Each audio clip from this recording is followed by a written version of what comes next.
Con nosotras, el pastor Sugel Michelén. Todos nosotros somos esa moabita gentil, en necesidad.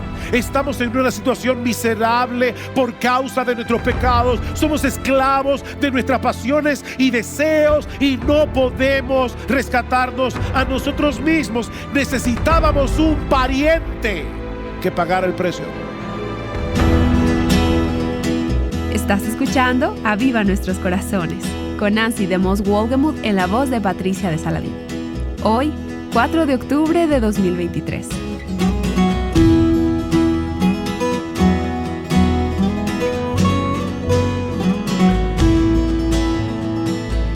Aquí está el pastor Sugel Michelén con la continuación de su enseñanza acerca del libro de Ruth.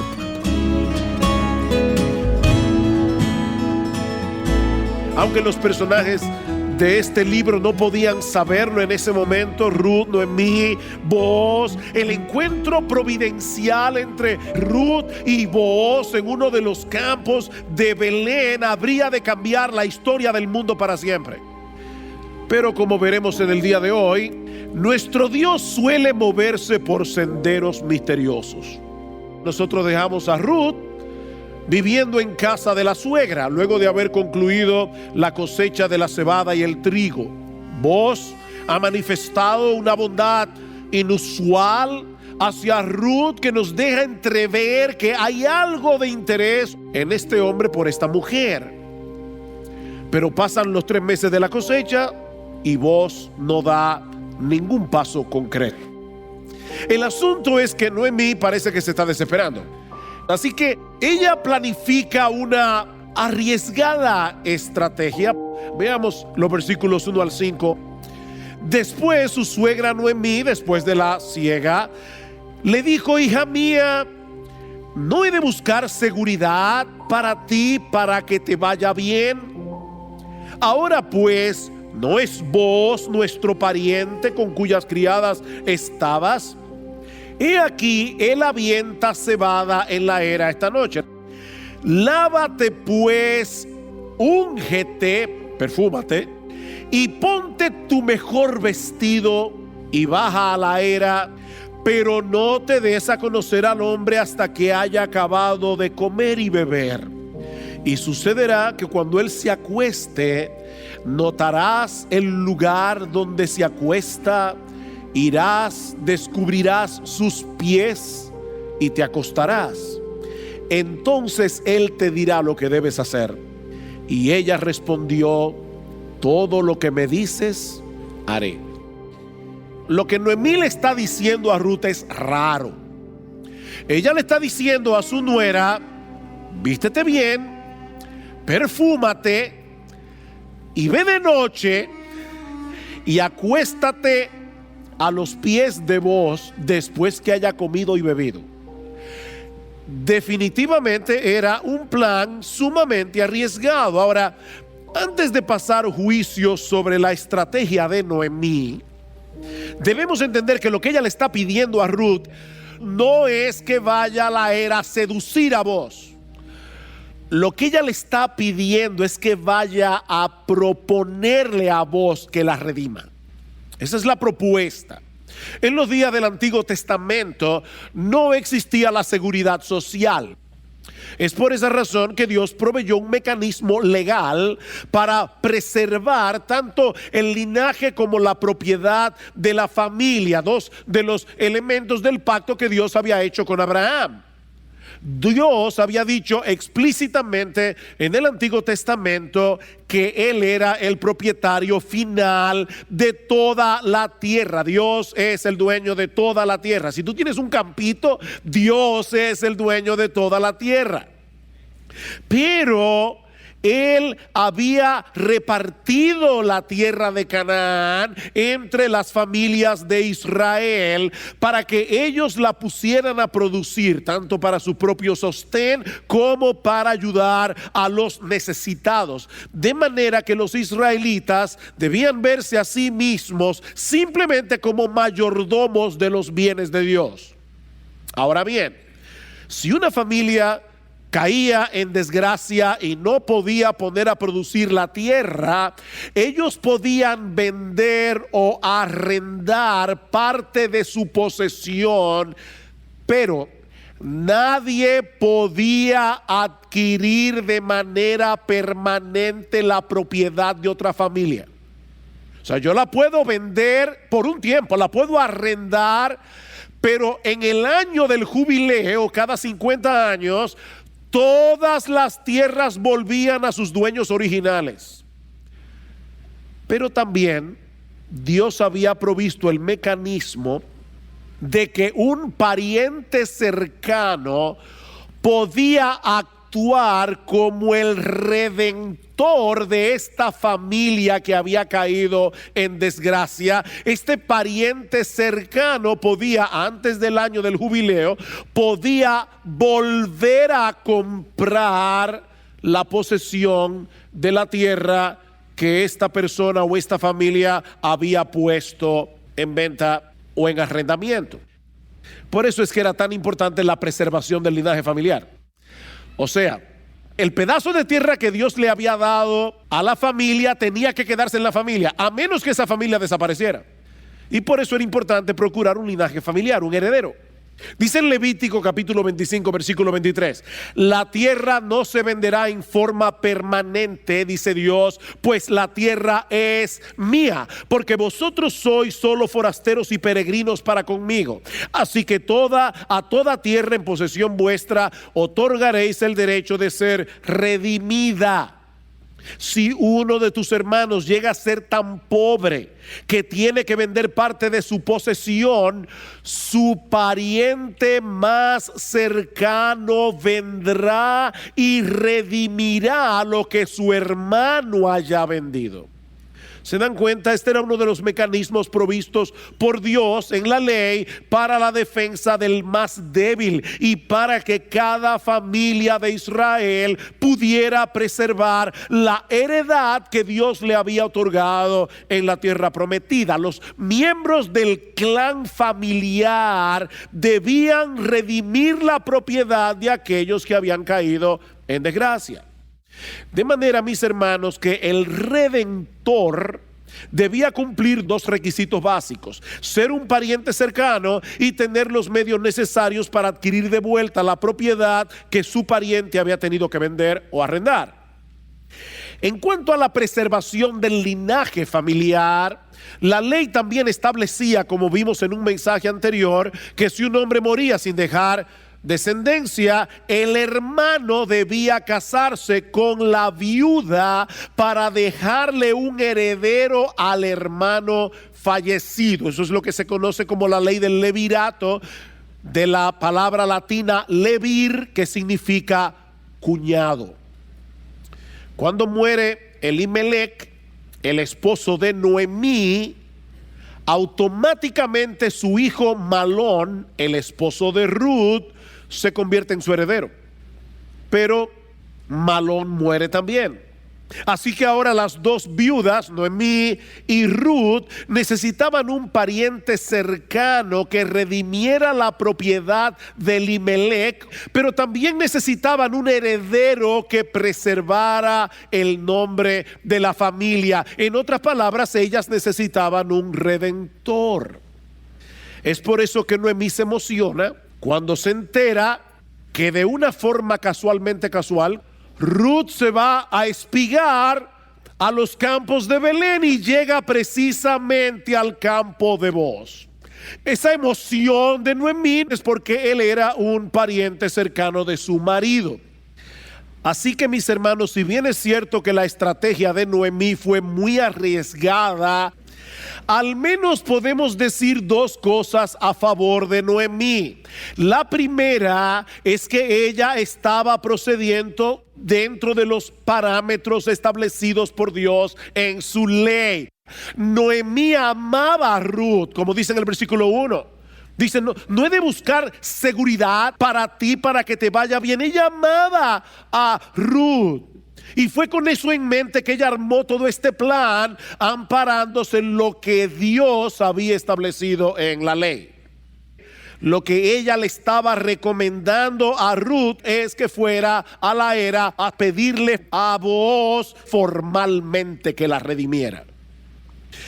Por otra parte, también podemos decir a favor de Noemí que su confianza en la soberanía de Dios no fue un impedimento para que ella decidiera actuar. Es evidente en todo el libro que si algo tenía claro Noemí en su teología es que Dios decreta y gobierna todas las cosas, pero en vez de llegar a ser una espectadora pasiva, esa convicción la movió a hacer algo. ¿Qué dice Daniel capítulo 11 versículo 32? El pueblo que conoce a su Dios, ¿qué va a hacer? Se esforzará y actuará. Lo que estoy tratando de decir es que no debemos excusarnos en la soberanía de Dios para dejar de hacer lo que nosotros debemos hacer en nuestra responsabilidad. Eso nos lleva a nuestro segundo encabezado. Ya vimos la estrategia de Noemí, veamos ahora la actuación de Ruth. Versículo 6. Descendió pues a la era e hizo todo lo que su suegra le había mandado. Y cuando Booz hubo comido y bebido y su corazón estaba contento, fue a acostarse al pie del montón de grano, y ella vino calladamente, descubrió sus pies y se acostó. Y sucedió que a medianoche el hombre se asustó, se volvió y he aquí que una mujer estaba acostada a sus pies. Y él dijo: ¿quién eres? Y ella respondió: soy Ruth, tu sierva. Extiende pues tu manto sobre tu sierva, por cuanto eres pariente cercano. Los hombres solían dormir entre los montones de granos para protegerlos, para que no los robaran. Así que Ruth llega en plena noche y se queda escondida en la oscuridad. Observa bien dónde se acuesta Booz. Sigilosamente se acerca de noche y le descubre los pies y se acuesta allí. Booz se despierta y se da cuenta que hay una mujer acostada a su pie, pero él todavía no puede percibir quién es. Así que le pregunta: ¿quién eres? Y oiga la respuesta de Ruth: soy Ruth, tu sierva. Extiende pues tu manto sobre tu sierva, por cuanto eres pariente cercano. En el capítulo 16 del libro de Ezequiel, Dios usa un lenguaje similar cuando Él toma a Israel como su esposa. Dice en el versículo 8 de Ezequiel 16: extendí mi manto sobre ti y cubrí tu desnudez, te hice juramento y entré en pacto contigo, declara el Señor Dios, y fuiste mía.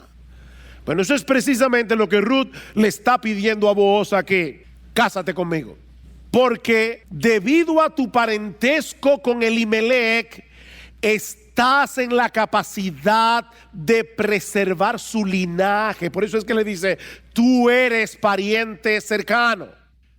Y eso nos lleva a nuestro tercer encabezado, la respuesta de Booz. Versículo 10. Entonces él dijo: bendita seas del Señor, hija mía. Has hecho tu última bondad mejor que la primera, al no ir en pos de los jóvenes, ya sean pobres o ricos. ¡Qué respuesta tan llena de gracia! Vean una vez más el versículo 10. Bendita seas del Señor.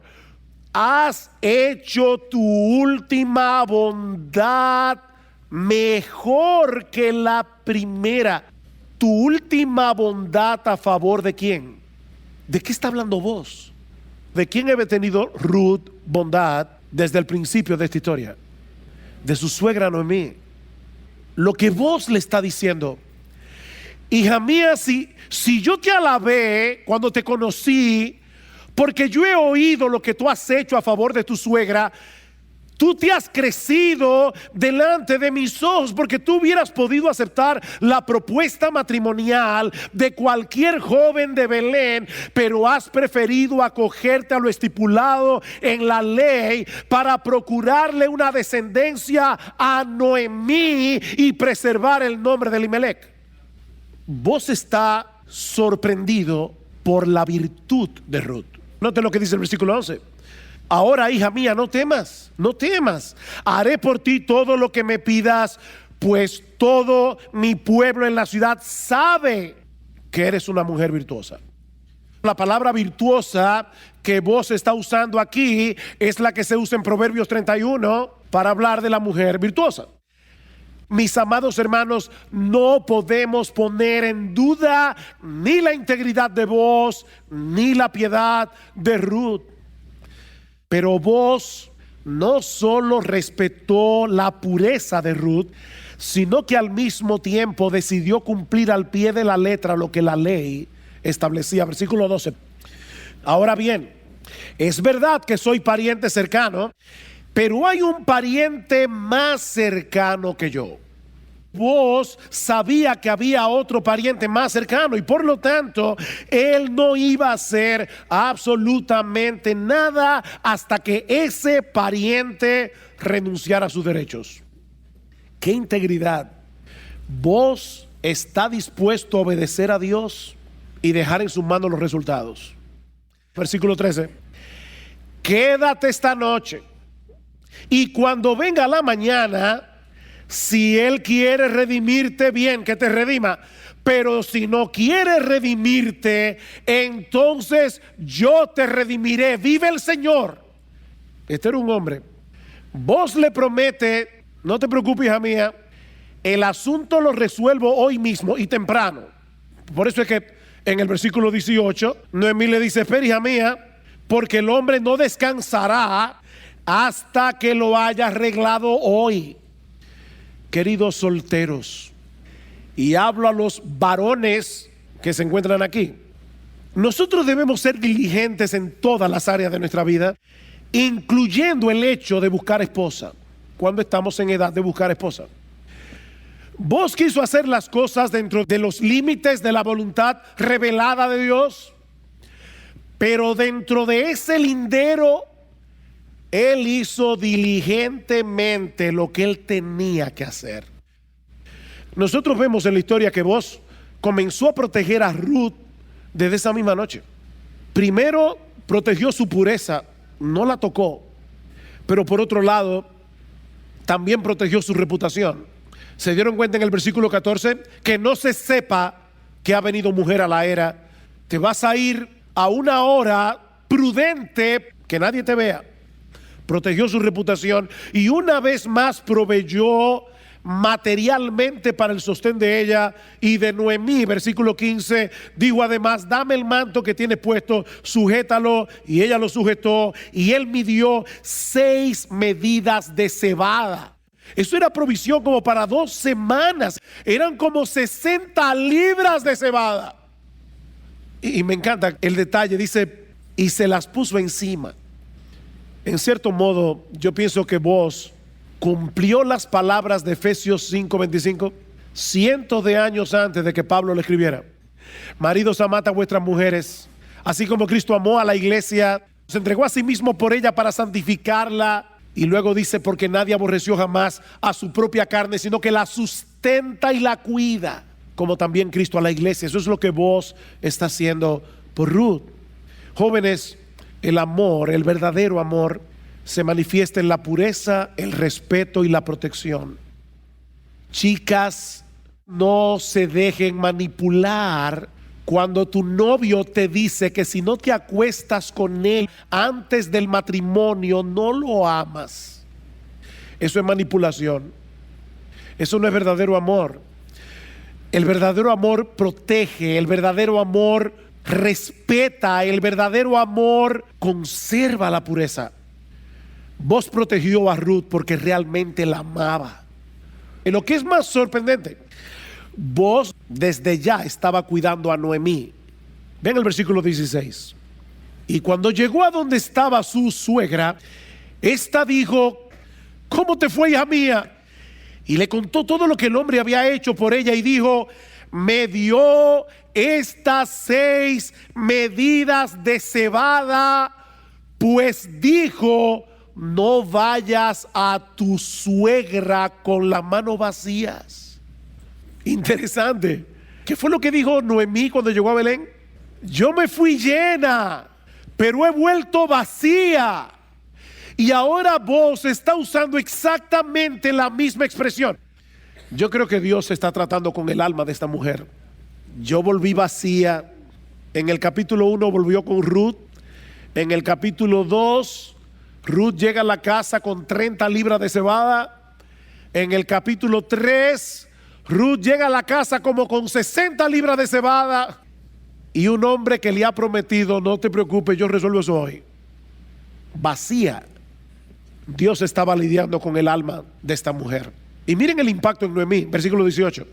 Entonces Noemí dijo: espera, hija mía, hasta que sepas cómo se resolverá el asunto, porque el hombre no descansará hasta que no haya arreglado esto hoy. Permítame compartir algunas lecciones que aprendemos de este capítulo.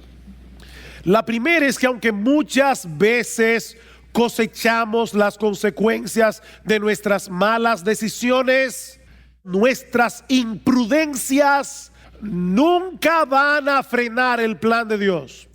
La extraordinaria sabiduría de Dios es como Él lleva a cabo sus planes para la gloria de su nombre y para el bien de su pueblo, a pesar de nuestras malas decisiones. Y por si acaso, eso no quiere decir que ahora vamos a actuar alocadamente confiando en que Dios enderezará las cosas a final de cuentas, porque lo cierto es que vamos a cosechar los resultados de nuestra necedad. Sin embargo, es muy consolador saber que cuando estemos en la gloria y miremos hacia atrás, veremos que nuestras estrategias no escaparon del control soberano de nuestro Dios, y que en una forma misteriosa Él las usó para llevar a cabo su plan a pesar de nosotros. ¡Qué Dios tan sabio! Lo segundo que aprendemos de esta historia es que Dios quiere que su pueblo redimido actúe como una comunidad de redención. ¿Por qué esta ley del Redentor para que los miembros de la familia se cuiden entre sí? ¿Por qué tantas leyes en la ley de Moisés para alcanzar incluso a los extranjeros que venían a refugiarse en medio de ellos? Los israelitas debían tener misericordia del pobre, debían tener misericordia de la viuda, debían tener misericordia del desamparado, debían tener misericordia del extranjero, como Dios tuvo misericordia de ellos, rescatándolos de la opresión de Faraón en Egipto y llevándolos a una tierra que fluye leche y miel. Lo sorprendente es que cuando vamos al Nuevo Testamento nos damos cuenta que muchas de estas leyes tienen su contraparte en el nuevo pacto. Primera Timoteo capítulo 5, por poner un ejemplo, escuchen esto: honra a las viudas que en verdad lo son, pero si alguna viuda tiene hijos, o sea, la iglesia debe cuidar de sus viudas, pero si alguna viuda tiene hijos o nietos, que no se cargue a la iglesia, dice Pablo, que aprendan estos primero a mostrar piedad para con su propia familia y a recompensar a sus padres, porque esto es agradable delante de Dios. ¿No es el mismo principio? Versículo 8: pero si alguno no provee para los suyos y especialmente para los de su casa, ha negado la fe y es peor que un incrédulo. ¿Se dan cuenta, hermanos? Nosotros debemos mostrar el carácter misericordioso y bondadoso de Dios, siendo misericordiosos y bondadosos con aquellos que padecen necesidad. Pero lo más sorprendente de esta historia es que nos lleva a mirar hacia adelante, hacia un acto de redención infinitamente más sublime y más trascendental. La redención tenía un costo para el redentor, porque él debía comprar de vuelta lo que su pariente cercano había perdido. Se trata de un rescate en el que el redentor tiene que perder algo para recobrar algo por el bien de otro. Es un acto de bondad. Pero cuando vemos la bondad de Booz en acción, protegiendo y proveyendo para una moabita en necesidad, mis hermanos, nosotros debemos ver allí un ínfimo e imperfecto reflejo de la bondad de Dios en Cristo, que nos libró de la opresión y de la condenación del pecado al precio de su bendita sangre. Todos nosotros somos esa moabita gentil en necesidad. Estamos en una situación miserable por causa de nuestros pecados. Somos esclavos de nuestras pasiones y deseos y no podemos rescatarnos a nosotros mismos. Necesitábamos un pariente que pagara el precio. No en balde dice en el capítulo 2 de la carta a los Hebreos que Jesús no se avergüenza de llamarnos ¿qué? Hermanos. Jesucristo tuvo que hacerse hombre. Jesucristo tuvo que asumir nuestra naturaleza para poder actuar como nuestro redentor. En ese mismo capítulo 2 de la carta a los Hebreos dice en el versículo 17 que Él tenía que ser hecho semejante a sus hermanos en todo, a fin de que llegara a ser un misericordioso y fiel sumo sacerdote para hacer propiciación por los pecados del pueblo. Nuestro Señor Jesucristo se hizo como uno de nosotros para poder pagar el precio de nuestra redención. Y ahora escuchen, y así poder perpetuar nuestro nombre y darnos una heredad eterna en los nuevos cielos y la nueva tierra. Qué bendito redentor tenemos en Cristo. Jesucristo se hizo como uno de nosotros para poder morir en la cruz, pagar el precio del rescate y librarnos de la condenación y de la esclavitud. Pero si ese no es tu caso, mi amigo, si tú no puedes decir con certeza que Jesús es tu redentor, yo te invito a que vengas hoy al trono de la gracia, arrepentido de tus pecados y confiando únicamente en su obra de redención. Yo te invito por medio de la palabra de Dios a que vengas por la fe a refugiarte bajo la sombra de las alas de ese redentor. Has estado escuchando el tercer mensaje de una serie de 4 mensajes sobre el libro de Ruth por el pastor Sugel Michelén. Espero que puedas reflexionar en las lecciones que él ha compartido con nosotras y que tus ojos sean abiertos para ver a Jesús como el glorioso redentor que él es. Israel era un lugar oscuro y poco amistoso para la mayoría, particularmente para una mujer, y más aún para una viuda. La historia de Ruth empieza en desolación, pero como en toda historia en donde Dios es el autor, esa desolación no se quedó sin ningún destello de esperanza. El día de hoy queremos presentarte nuestro nuevo recurso digital, Ruth, la experiencia de una vida restaurada. A medida que profundices en este recurso y veas ese destello de esperanza florecer en una deslumbrante demostración de gracia, estoy segura de que comprenderás por qué el libro de Ruth es llamado por algunos la historia de amor más grandiosa de todos los tiempos.